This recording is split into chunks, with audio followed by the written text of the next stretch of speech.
Asma, I'm going to move on to you now. You've worked extensively in financial governance and sustainability. And from your experience, what does the future of sustainable finance look like and why is it important?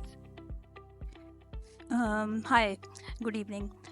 First of all, congratulations to the for having these awards and appreciating the efforts of all women in finance.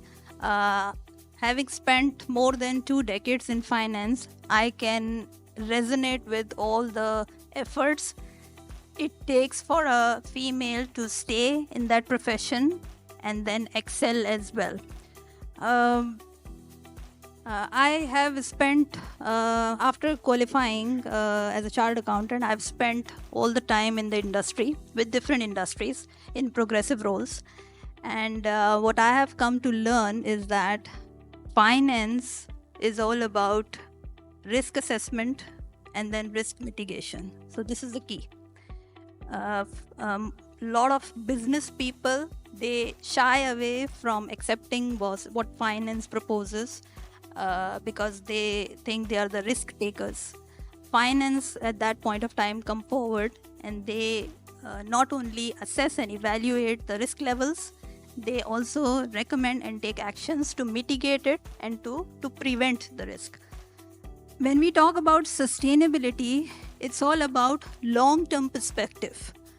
The world these days have gone very short-termist. Everybody wants to excel in no time. They want to reach somewhere, they want to earn profits, multiply the profits, reach a certain market capitalization in no time. The problem with this no time game is that you cannot remain sustainable and agile for a very long period.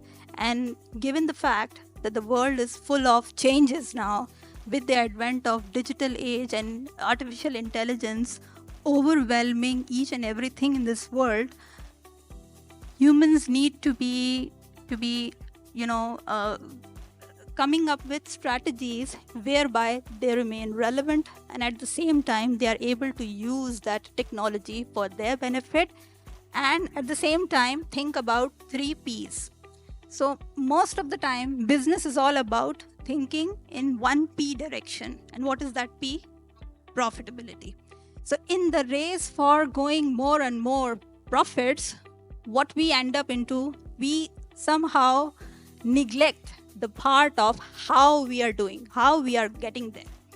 So the mission is there, the vision is there, but how we are going to achieve and reach that mission and vision becomes less and less relevant. So it's more about numbers, churning numbers, going somewhere where you want to reach, but then this all neglects the area of how, and that's where sustainability gets a big discount.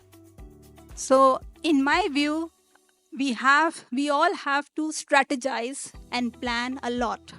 Finance profession allows you to sit with business, to plan, to translate into numbers what they want to achieve, and finance can define how that can be achieved while remaining profitable, while remaining good with the people, and while also contributing to the environmental objectives. So this is the world now where only 1P preference cannot just give you sustainability. It has to be the preference for people and planet equally.